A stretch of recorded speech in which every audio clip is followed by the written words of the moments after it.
just for this wonderful occasion, and I'm grateful. My husband said it, and I'll say it too. For each of you for coming and for sharing your gifts and for your sacrifice. We don't take it lightly that you all would choose to share with us tonight, and we're so blessed by each of your presentations. Present to some and introduce to others, Lady Nicole Mercer.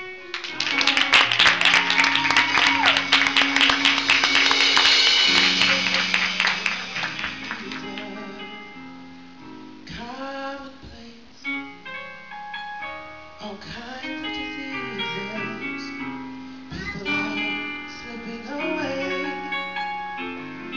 The economy is down, people can't get enough pay. But as for me, all I can say is thank you, Lord, for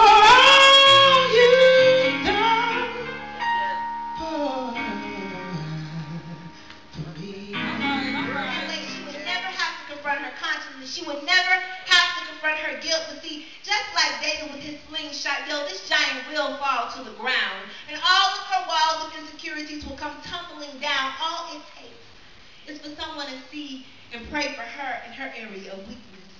And eventually that seed that was planted in water will eventually sprout awareness.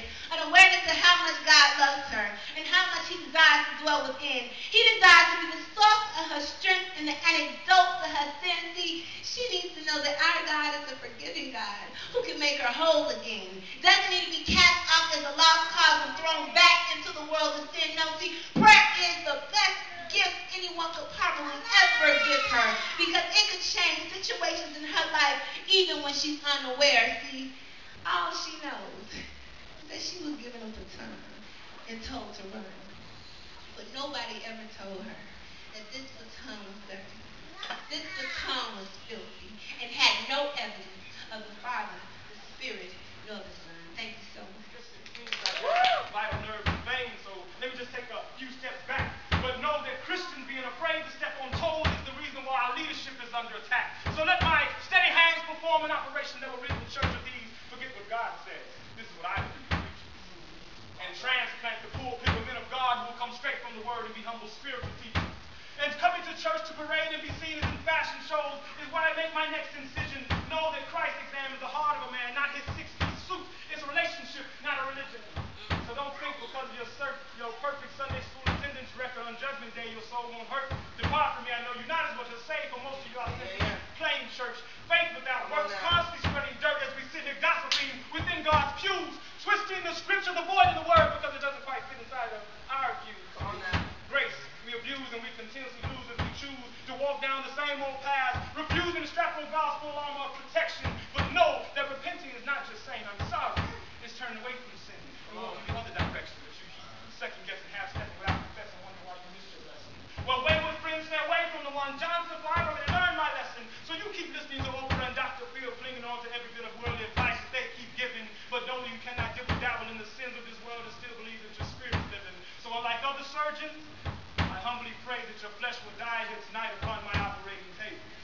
But know that it was not this poet hands, but Jesus Christ alone. How far the light would be in his sight, just so that he might shine a little of his light into your life to make it all right, so you wouldn't have to fight this evil world all alone and by yourself. He'd make those stars stop spinning in their places just so you could see an ounce of his glory. Yeah, he's there. But you still won't trust him to pay rent. And you still won't trust him to feed your kids. And you still won't trust him to make your last $13 last until next payday. I didn't either. You see, I wondered how much more do I have to take? How much more do I have to see? How far to the next chapter? Because I keep reaching my limit, Lord. How far do I have to go? Do you hear me? Do you not see me? You heard Moses. You heard David. You heard Abraham. You heard Peter, James, John. You heard Jesus. Well, now, here am I, Lord, praying here in Gethsemane, trying to let the poor progress of my indecency reign up in humility to grace the presence of your abundantly, heart giving out gracefully passages of wisdom so quintessentially hovering up above me, just out of reach, because your servant is so tired entirely lacks the energy necessary to lift my hands to you in praise. I'm tired, Lord. How much more? Yeah, I've seen those things. God has told me to tell you that he has changed your name from Saul to Paul. And I looked at her and said, my name is Danni. You know, and I didn't quite know what she meant, but she went in a little bit further and she said, all the stuff that you've done in the past, God said that it's because of the powers. God didn't know why people drew to me. I didn't know why I could speak the way that I could and why I could reach out to the people that I could. I didn't understand my purpose in life. But after it all, she told me that God had changed my name. So no matter what I was dealt with, no matter what name I had made for myself, there's nothing greater than the name that God makes for you.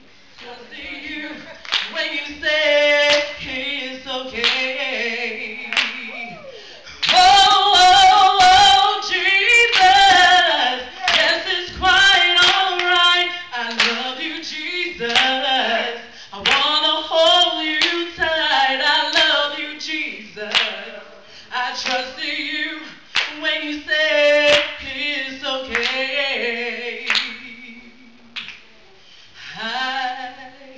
I trust in you when you say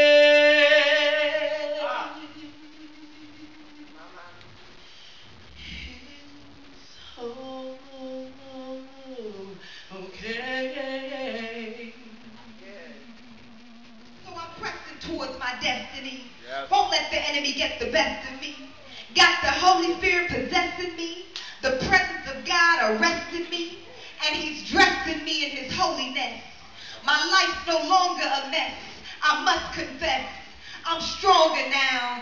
Didn't allow my challenges to keep me bound. My mind is sound. I know who I am and whose I am now. No longer searching for my identity. I'm a designer's original. There's only one me. And I've been branded the way that he planned it. And y'all may not understand it, but I give my life for God to use as he would so choose. And my gifts I will not refuse, abuse, misuse, or underuse. And I'm not confused. As long as I stay in God's will, it's impossible for me to lose. That's the piece of doubt that you had that God gave you to do what you were supposed to do. Some of you have been stagnated because you would not take it to the next level. I know I'm right about it. It's tight, but I'm right. I'm just nobody trying to tell everybody about somebody. Change everybody.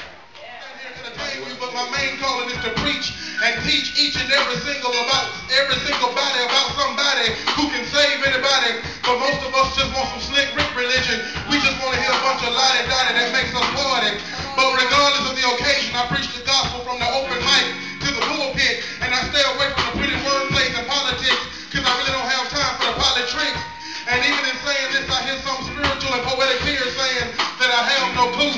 And I better understand the poet from Goodemore when he said, y'all don't want to hear the truth, but I'm not going to lie to you. You see, God is faithful and the promise is true.